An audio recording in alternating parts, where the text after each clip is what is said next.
Hürmetli vatandaşlar, bugünkü leksiyelerimizi başlayımız.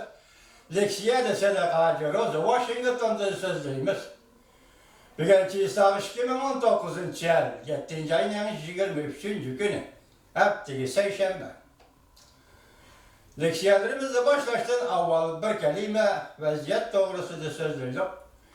Şengal vaziyeti doğrusu da Amerika Koşmuş Ştatlarının Devlet Mahkemesi bayanat ilan kıldı. Angliya Tashqi ishlar ministrligining amaldori bayonot e'lon qildi. Shundoq Jungo hukumatining Tashqi ishlar ministrligining bayonotchisi Hua Chunying bayonot e'lon qilib, Amerika Qo'shma Shtatlari Shanganga uzatgan qo'lini tortib bilishi lozim dedi. Vaziyat mana mushu yerga keldi deydi. Endi Shanganda hozir o'sha kirishdan burun to'rbati YouTube'ga chiqqan bir xabarda Shangang xalqi hozir özünü qo'llash Xitoy televiziyasi bildi. Özünü qo'llash atratlarida qurdi degan xabar keldi. Shangang vaziyati jiddiy deydi. Bugun shu to'g'rida vatandoshlarga leksiya so'zlaymiz. Ondan qo'shimcha o'tganda so'zlagan leksiyalarimiz, masalan, Amerika Qo'shma Shtatlarining davlat ishlar kotibi Mike Pompeo, shundaqla Amerika Qo'shma Shtatlarining 3-qo'l rahbari Nancy Pelosi xonim, shundaqla Amerika Qo'shma Shtatlarining muavin prezidenti Mike Pence qatorliq rahbarlarning Uyg'urlar to'g'risida so'zlagan so'zlariga munosabatli bir ikki jumla so'z qilamiz. Ondan eng asosiy vaqt yarbasi vatandoshlar. Biz Xitoy nima mushu holda mushu vaziyatda Oqtosh kitob e'lon qildi degan masalani sizlar bilan birlikda muhokama qilamiz. Endiki mavzu mana. Amerika Qo'shma Shtatlari Davlat Mahkemasi Shangang vaziyati to'g'risida bayonot e'lon qilib, zo'ravonlikdan saqlanishga da'vat qildi. Mavzuli xabar 7. ayning 23. kuni Amerika ovozidan Xitoy til programmasi e'lon qilindi. Xabar bunday boshlandi. Amerika Qo'shma Shtatlari Davlat Mahkemasi Shangang masalasi bo'yicha bayonot e'lon qilib, har qaysi taraflarning o'zini tutib olib, zo'ravonlik qilmay, hamda Shangang hukumatining fikr erkinligi va yig'ilish erkinligini hurmat qilishga da'vat qildi. Endi Shangang hukumatining Shangangda fikr erkinligi va yig'ilish erkinligini hurmat qilishga da'vat qildi. Amerika Qo'shma Shtatlari Davlat Mahkemasi bayonotchisi bunday ko'rsatdi. Jinoyatchilar guruhining shahar aholisiga zo'ravonlik qilganligi to'g'risidagi xabarlarga qarata va muxbirlik qilayotgan muxbirlarga hujum qilganligi to'g'risidagi xabarlarga qarata bayonotchi xotirjamsizlandik deb bayonot qildi.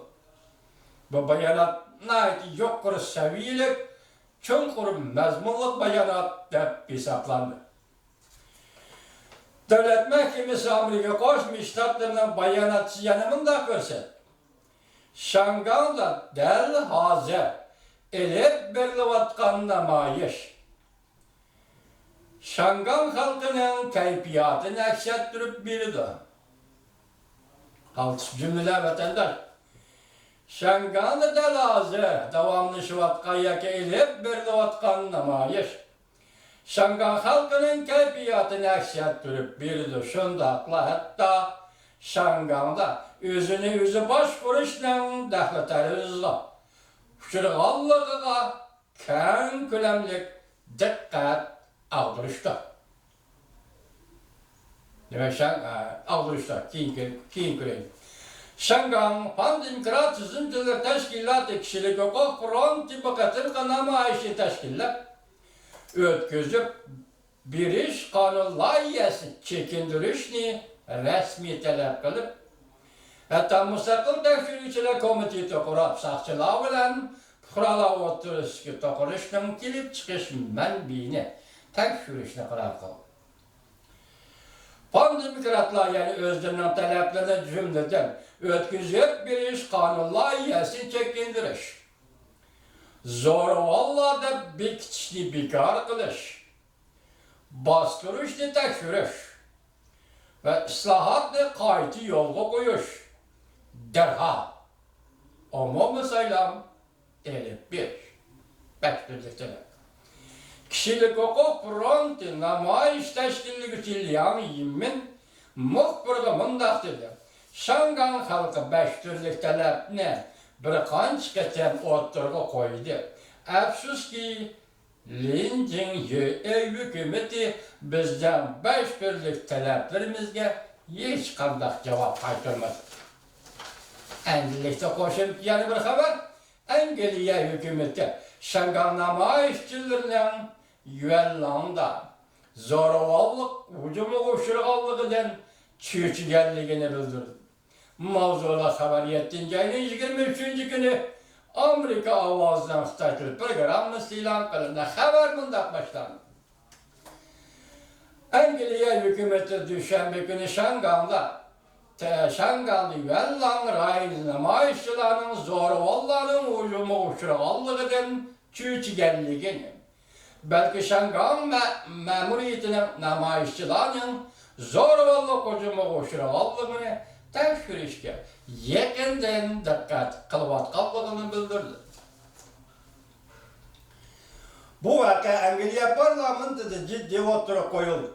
Angliya Tashqi ishlar Ministerligi o'tiri Sharq va xalqaro taraqqiyot ishlari bo'yicha Andrew Morrison hukumatga mas'ul bo'lib savollarga javob berdi. Morrison mundaq dedi. Tönügen bir neçe 100.000 kişi namayişe katnaştı yani yakshanba kuni demakchi. Lekin bazı namayişçiler hücumga uchirdi. Kishilar qari jamiyatning orqa ko'rinishidan gumon qilishga boshladi. Hamda saqchilar bilan qari jamiyatning birlashganligidan gumon qilishga boshladi. Morrison Yuellanda namayişçilar hücum qilganlarning zodi salohiyati ekan deb savol qo'ydi. Angliya Şanganlı siyosiy erkinlikni davomli qo'llaydi. Morrison bundaq dedi. Şanganning siyosiy erkinligi borgan sari besimga uchrayotdi. O bundaq dedi. Huquq, erkinlik va qonun bilan boshqarish Şangan uchun intayin muhim.